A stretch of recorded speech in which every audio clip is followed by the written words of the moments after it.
नमस्कार, मैं हूं दीपाली राणा। आप देख रहे हैं कल का बाजार। आपकी इन्वेस्टमेंट हो या ट्रेडिंग से जुड़े हुए सवाल हो, सभी शो में हम करते हैं शामिल। आप इस शो में आ सकते हैं, अपनी स्टॉक रिलेटेड क्वेरीज पूछ सकते हैं। व्हाट्सएप के थ्रू कनेक्ट कीजिए, 7045220000 ये हमारा व्हाट्सएप नंबर है। साथ ही आप फेसबुक ट्विटर के थ्रू भी इस शो में पार्टिसिपेट कर सकते हैं। और इस शो में जो आप क्वेश्चंस हमें भेजेंगे सोशल मीडिया प्लेटफॉर्म्स पर, वो हम लाइव भी पिक करते हैं और साथ ही अगले शो में भी शामिल करते हैं। तो आप ये शो देखिए, अपने क्वेश्चंस भी पोस्ट कीजिए। आज हमारे साथ manasjaiswal.com के टेक्निकल एनालिस्ट मानस जायसवाल हैं। और मानस जी, नमस्कार, स्वागत है आपका। पहले तो फटाफट से मार्केट का हाल देख लेते हैं। आज हफ्ते के पहले कारोबारी दिन बाजार में तेजी रही। शुरुआत तो हल्की हुई थी, लेकिन उसके बाद सेकेंड हाफ में आते आते तेजी बढ़ती हुई दिखी बाजार में। और फाइनली मार्केट दिन के ऊपरी स्तरों पर बंद हुआ। निफ्टी दिन के ऊपरी स्तरों पर 18,400 के ऊपर क्लोज हुआ। सेंसेक्स में भी 450 अंकों की मजबूती रही। Mid cap small cap stocks में भी खरीदारी देखने को मिली। ऑटो, एफएमसीजी, मेटल स्टॉक्स में तेजी थी। Infra, energy, public sector stocks में भी बढ़त देखने को मिली, मगर आईटी और पीएसयू बैंकिंग स्टॉक्स पर दबाव रहा। एफआईएस डीआईएस के आंकड़े आपके सामने लाते हैं। एफआईएस ने खरीदारी की 687 करोड़ की, डीआईएस की ओर से बिकवाली हुई है 538 करोड़ की। तो मानस, पहले तो बताइए कल के लिए क्या सजेशन, इंडेक्स पर, निफ्टी, बैंक निफ्टी पर क्या व्यू रहेगा कल के लिए? नमस्कार दीपाली जी। देखिए, आज एक पुल बैक तो जरूर देखने को मिला, लेकिन हमें ध्यान रखना चाहिए कि फ्राइडे के सेशन में निफ्टी ने हेड एंड शोल्डर पैटर्न का ब्रेकडाउन दिखाया था। तो आज जो पुल बैक है वो फिलहाल के लिए तो केवल एक पुल बैक की तरह हमें देखना चाहिए, क्योंकि नेकलाइन फिर से टेस्ट हुई है निफ्टी, लेकिन अभी भी 20 डे मूविंग एवरेज के नीचे ट्रेड कर रहा है। आई थिंक जो रिवर्सल पॉइंट है वो 18,500 है। जब तक उसके नीचे ट्रेड करता रहेगा, बिल्कुल कॉशियस रहिए। अगर 18,500 के ऊपर निकलेगा तभी आपको एग्रेसिव होकर लॉन्ग पोजीशन बनाना है। और देखिए, बैंक निफ्टी हालांकि अभी 20 डे मूविंग एवरेज के ऊपर ट्रेड कर रहा है, लेकिन यहाँ पर जो ट्रेंड रिवर्सल पॉइंट है वो 43,750 के आसपास का है। तो जब 43,750 के लेवल्स ब्रेक होंगे तभी आपको बैंक निफ्टी में भी एग्रेसिव होकर लॉन्ग पोजीशन बनानी है। और फिलहाल के लिए दोनों इंडाइसेस में थोड़ा कॉशियस रहना है हाई लेवल्स पे।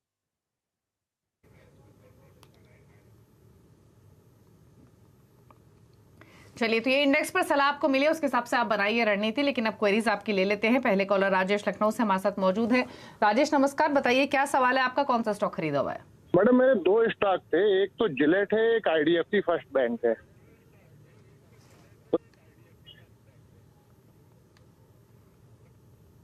ओके, तो आपके पास जिलेट है 5600 के प्राइस पर। दूसरा स्टॉक की बाइंग प्राइस क्या है? स्टॉक की बाइंग प्राइस है 64। अच्छा, मेरा मैडम क्वेश्चन ये था कि जिलेट, बाकी सारे एफएमसीजी स्टॉक चल रहे हैं, जिलेट क्यों नहीं चल रहा है? कुछ इसमें दिक्कत है? इसको बेच के निकल जाऊं?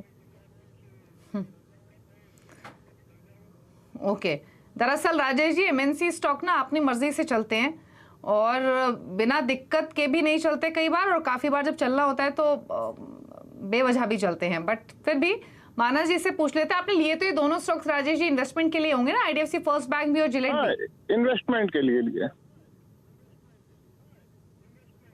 ठीक है, तो मानस जी 600 रुपए का नुकसान इनको जिलेट दे रहा है, क्योंकि इनकी बाइंग 5600 रुपए की है और फिलहाल 5000 पर ट्रेड कर रहा है। दूसरा आईडीएफसी फर्स्ट बैंक में इनके भाव से हल्का नीचे है, 64 रुपए की बाइंग इन्होंने बताई, 62 के पास कर रहा है ट्रेड।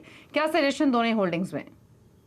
देखिए, राजेश जी को मैं सजेस्ट करना चाहूंगा कि जिलेट में अगर कभी कोई बाउंस बैक देखने को मिले तो वहां पर निकलने की कोशिश करिए, क्योंकि यहाँ पर जो टेक्निकल स्ट्रक्चर है वो निगेटिव लगता है। और अगर ये 4900 के नीचे फिसला तब शायद आपको गिरावट बढ़ते हुए दिखेगी और शायद आपको 4700 रुपए तक के भाव भी देखने को मिलेंगे। और यहाँ पर बुलिश ट्रेंड तभी मिलेगा जब 5220 5220 के लेवल्स ब्रेक होंगे, उसके ऊपर जिलेट निकलेगा। तो फिलहाल के लिए एडवाइस यही रहेगी कि कभी कोई उछाल मिले और 5150 के लेवल्स देखने को मिले तो वहां पर निकलने की कोशिश करिए। और खरीदारी करनी है तो 5220 के ऊपर करेंगे। आईडीएफसी फर्स्ट बैंक की जहां तक बात है और लॉन्ग टर्म की बात है, तो मैं भी बहुत बुलिश हूँ आईडीएफसी फर्स्ट बैंक पे। मेरा भी समझना ये है कि शायद यहाँ पर आपको, अगर आप 12 से 15 मंथ का टाइम फ्रेम रखेंगे तो शायद आपको 82-85 तक के स्तर देखने को मिल सकते हैं। तो आईडीएफसी फर्स्ट बैंक में डेफिनेटली बने रहना चाहिए और कभी भी कोई गिरावट मिले तो भी खरीदारी करिए। स्टॉप लॉस रखना है तो 55 रुपए के नीचे आपको स्टॉप लॉस रखना है। ओके, तो ये है सलाह आईडीएफसी फर्स्ट बैंक पर, जहां पर आप ट्रेड ले सकते हैं, होल्ड कर सकते हैं अपनी पोजीशन, और आपके भाव के आसपास ये तो ज्यादा चिंता की बात भी नहीं है। अगले कॉलर से कनेक्ट करेंगे। विकास है मुजफ्फरनगर से। विकास, नमस्कार, बताइए क्या सवाल है? Good evening both of you. हमने जस्ट स्टार्ट किया है, अभी बिगनर हूं मैं, और मैंने एसआरएफ के शेयर्स खरीदे हैं। आपने SRF के मैंने 20 शेयर लिए हैं, 2260 रुपए का एक शेयर।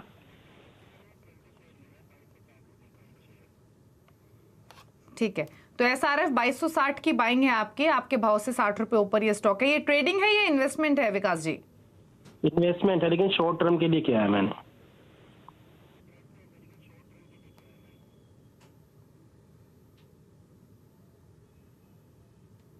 ठीक है, तो शॉर्ट टर्म के लिए लिया है। मानस, स्टॉप लॉस कहाँ रखे, फिर टारगेट क्या हो सकते हैं SRF में, क्या सजेशन?